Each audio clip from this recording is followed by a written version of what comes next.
Bruce Bogtrotter and the cake.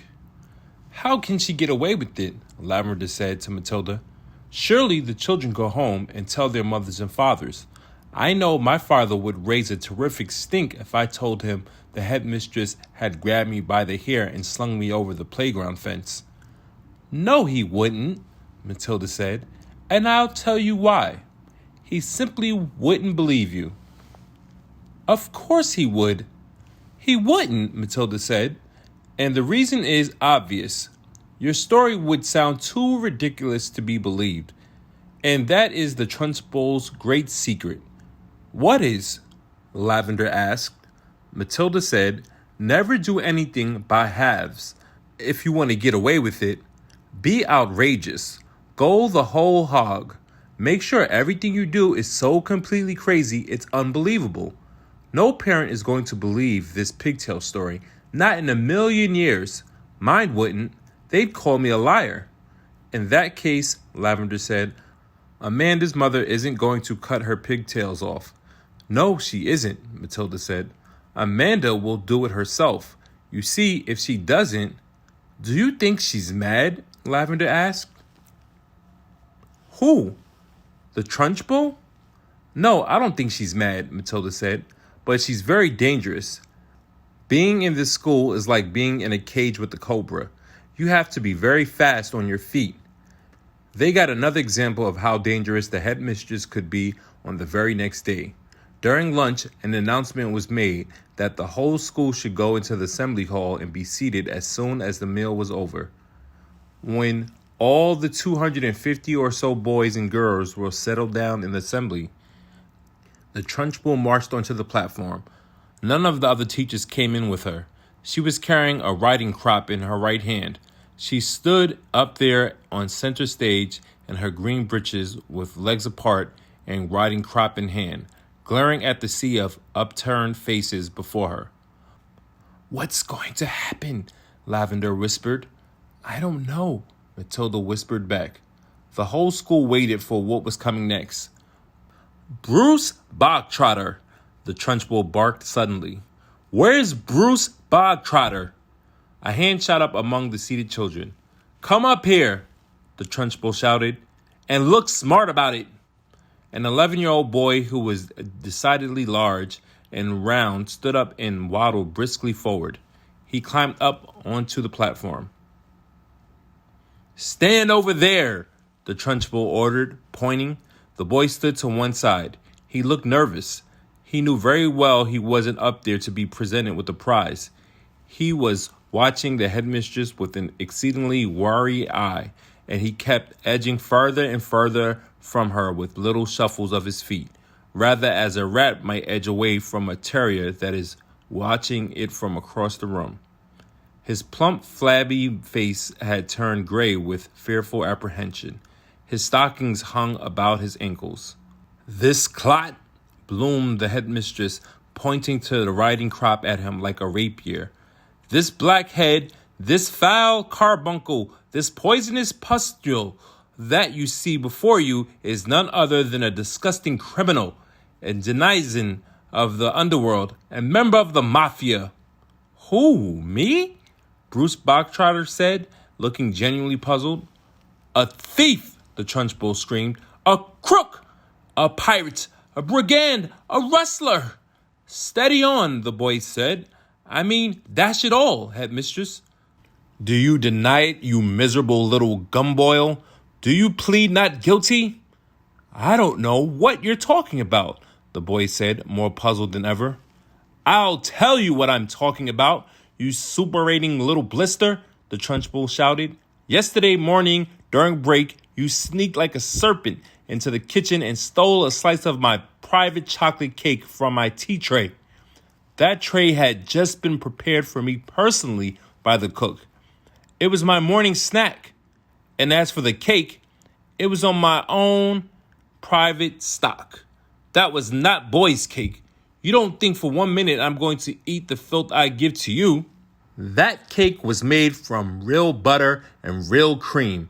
And he, that robber bandit, that safe cracker, that highwayman standing over there with his socks around his ankles, stole it and ate it. I never did, the boy exclaimed, turning from gray to white. Don't lie to me, Bogtrotter, barked the Trunchbull. The cook saw you. What's more, she saw you eating it. The Trunchbull paused to wipe a fleck of froth from her lips. When she spoke again, her voice was suddenly softer, quieter, more friendly, and she leaned towards the boy, smiling.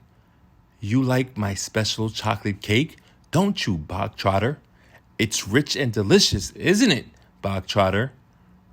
Very good, the boy mumbled. The words were out before he could stop himself. You're right, the Trunchbull said. It is very good.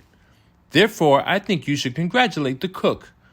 When a gentleman has had a particularly good meal, Bogtrotter, he always sends his compliments to the chef. You didn't know that, did you, Bogtrotter? But those who inhabit the criminal underworld are not noted for their good manners. The boy remained silent. Cook! The Trunchbull shouted, turning her head towards the door. Come here, cook! Bogtrotter wishes to tell you how good your chocolate cake is. The cook, a tall, shriveled female who looked as though all of her body juices had been dried out of her long ago in a hot oven, walked onto the platform wearing a dirty white apron. Her entrance had clearly been arranged beforehand by the headmistress. Now then, Bogtrotter, the Trunchbull boomed, tell cook what you think of her chocolate cake. Very good, the boy mumbled. You could see he was now beginning to wonder what all this was leading up to. The only thing he knew for certain forbade the Trunchbull to hit him with the riding crop that she kept smacking against her thigh. That was some comfort, but not much because the Trunchbull was totally unpredictable. One never knew what she was going to do next. There you are, cook, the Trunchbull cried. Bogtrotter likes your cake. He adores your cake. Do you have any more of your cake you could give him? I do indeed, the cook said. She seemed to have learned her lines by heart. Then go get it and bring a knife to cut it with. The cook disappeared. Almost at once she was back again, staggering under the weight of the enormous round chocolate cake on a china platter. The cake was fully 18 inches in diameter, and it was covered with dark brown chocolate icing. Put it on the table, the Trunchbull said. There was a small table center stage with the chair behind it. The cook placed the cake carefully on the table. Sit down, Bogtrotter, the Trunchbull said. Sit there. The boy moved cautiously to the table and sat down. He stared at the gigantic cake. There you are, Bogtrotter, the Trunchbull said, and once again her voice became soft, persuasive, even gentle. It's all for you, every bit of it, as you enjoyed the slice you had yesterday so very much. I ordered cook to bake you an extra large one all for yourself. Well, thank you, the boy said, totally bemused. Thank cook, not me, the Trunchbull said. Thank you, cook, the boy said. The cook stood there like a shriveled bootlace, tight-lipped, implacable, disapproving. She looked as though her mouth was full of lemon juice. Come on then, Trunchbull said. Why don't you cut yourself a nice thick slice and try it? What, now? The boy said, cautious. He knew there was a catch in there somewhere, but he wasn't sure where. Can I take it home instead? He asked. That would be impolite, the Trunchbull said, with a crafty grin. You must show Cookie here how grateful you are for all the trouble she's taken. The boy didn't move. Go on, get on with it, the Trunchbull said. Cut a slice and taste it. We haven't got all day. The boy picked up the knife and was about to cut into the cake when he stopped. He stared at the cake. Then he looked up at the Trunchbull, then at the tall, stringy cook with her lemon juice mouth. All the children in the hall were watching tensely, waiting for something to happen. They felt certain it must. The Trunchbull was not a person who would give someone a whole chocolate cake to eat just out of kindness.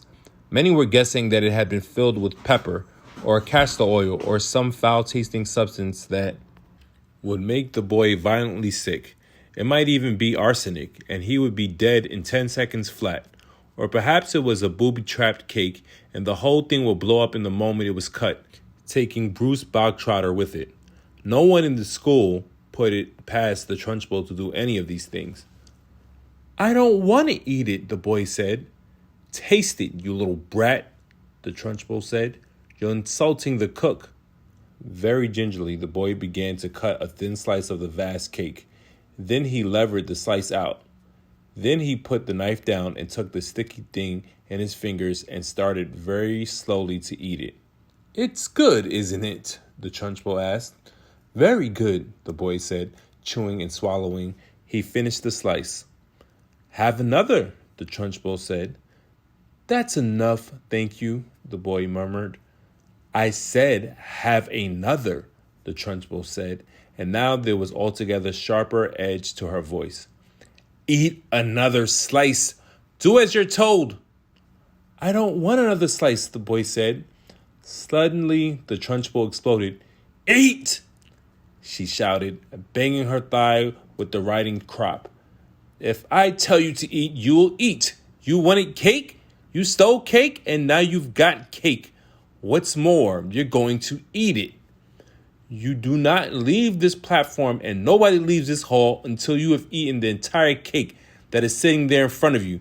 Do I make myself clear, Bogtrotter? Do you get my meaning?